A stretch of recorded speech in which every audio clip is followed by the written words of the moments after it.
اي هذا الغدا الزين رغم بساطته، بس شنو، فد أكلة كلش أحبها طبعا اللوبيا عشق، خصوصا إذا عندك خبز بارد، أبد لا تهدري ولا تلفي، حلو بالتنقيع مال اللوبيا.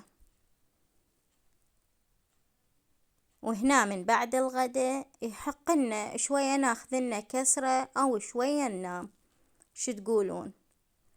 بس يا فرحة ما دامت من يخليش ترتاحين وتنامين. أنا راح أشيك على البيت وأروح أشوف شكو ماكو بالبيت وأرتب الوضعية. طبعا هاي هنا جابولنا خلاط راح نخليه للسنق الجديد.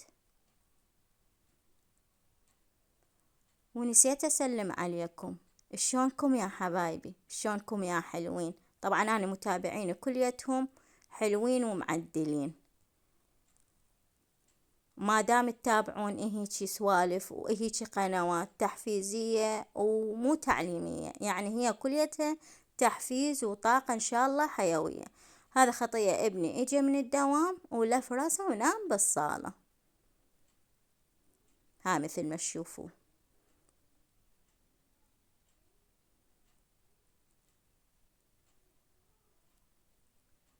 شوفوا هنا صار بيه. طبعا من كثر ما يحبني هواي زوجي جاب لي هاي المفاجأة، وخليت هذا قدر المي. ايش تتوقعون هذا قدر المي ايش راح اسوي بيه؟ راح انتظره يفور. وشوفوا ايش جاب لي من مصيبة، جاب لي هذن الدجاجات 5 لا 1 ولا 2، قلاني بيهن تقلي. قلت له ليش ما نظفتهن؟ قال لي يا معودة وين ما اوديهن يقولوا لي ما ننظفهن. اخر شي كان يقول لي شوف تنظفيهن تنظفيهن، تنظفيهن ذبيهن. والله انا استهضمت الصراحة عليهن، بس شو اسوي، غاوية تعب، لا اقول لكم ولا تقولوا لي. طبعا الدجاجة الاولى اهون من الدجاجات الاربعة الباقيات، ما اعرف ليش، يعني ما ينشلع الريش مالتهن. اتعذبت كلش بيهن، يعني حيل تعذبت.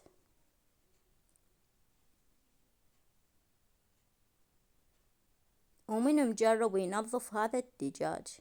كان قبل الدجاج أقول لهم بالعجل بس واحد يخليه بالمي الحار ويهلسه رأسة ينهلس وياه، هذا ماكو. البطن والأفخاذ مالتها انهلسن وياي، لكن الأجنحة قال له أوقفي، ماكو، تعاركت تعيرك وياهن. لكم الله، يعني هاي الدجاجة الأولى تهون، إلا الباقيات ماكو.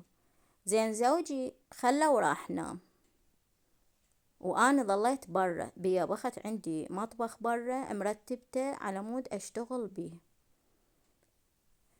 فخليت قلت هو بالله راح له فراسه ونام وارتاح، وأنا عاف الضيم علي، خليته ودقيت عليه خباثة أحب أخبث. قال ها ايش تردين؟ قلت له يعني عفتني ورحت نمت، تعال لهنا شوية. قال خير خو ماكو شي. قلت له لا تعال هنا اكو شغلة هنا عدي، تعال شوفها. اجا شافن كان يقول له هنا رشا شيليهن وذبيهن، وما يقول له رشا صراحة كله معلاوي. هاي مثل ما تشوفون. شوفوا شوفوا تعارك وياهن تعيرك، ما جاي يجي بالايد هذا الريش.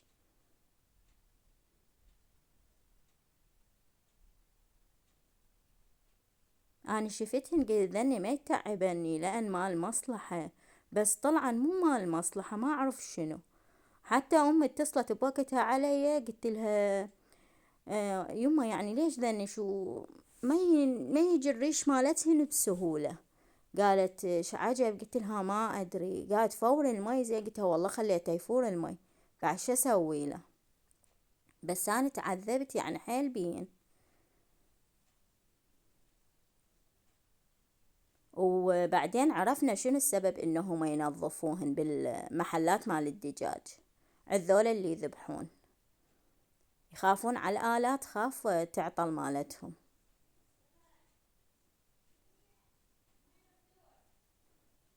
هاي مثل ما تشوفون هنا. إذا تحبون هيك روتينات يعني كتبولنا بالتعليقات حبايبي، ماشي. وأني بيه طبع ما أتعاجز ولا أمل. أكثر الأمرار يجيب لي الباكة، مو بس هيجي يعني هاي مرتين يسويها بيه الحالة. الباكة يعني عندي أسهل مما هاي الشغلة اللي سواها بيه، لأن الدجاجات يعني كلش تعبني. أمرار يجيب لي الباكة ما منظفة، أني أقعد أتربع عليها وأنظفها، مع أنه أني ما أحب آكلها أصلا.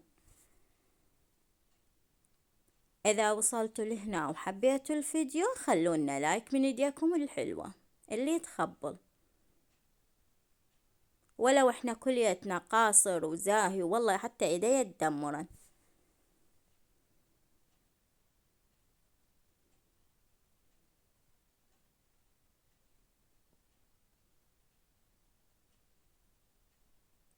واللي يسأل على المعمل مال الألمنيوم اللي سوونا الكاونتر، أنا يعني بالفيديو السابق شرحت عنهم، وما أعرف ما أعتقد يمكن شرحت عنهم، بس انطيت عنوانهم يعني تلقوه هو يعني، وانتو هو درجات الشغل، بس هو كل من وعلى قد طاقته وقابليته بالمادة. هي يعني واحد إذا عنده إمكانية يسوي أرقى شي، بالمثل يسوي مو مرمر صناعي، يسوي طبيعي، كل من على قد حاله وقابليته.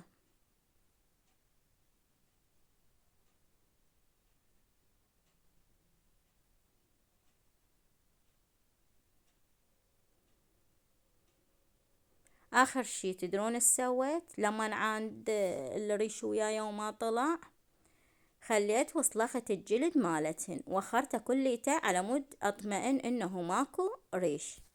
وهاي هنا من بعد التعب كملت ونظفت المطبخ. هذا المطبخ مالتنا البرة مثل ما تشوفوه بهاي الطريقة أنا مرتبته.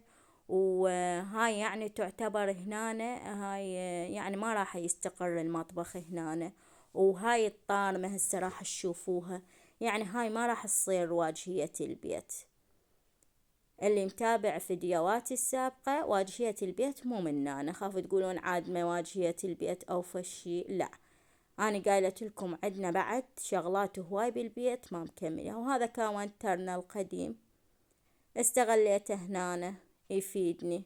شوفوا انتو هو تعبان حتى مكسور من الجهتين، بس والله مشاني يعني فادني.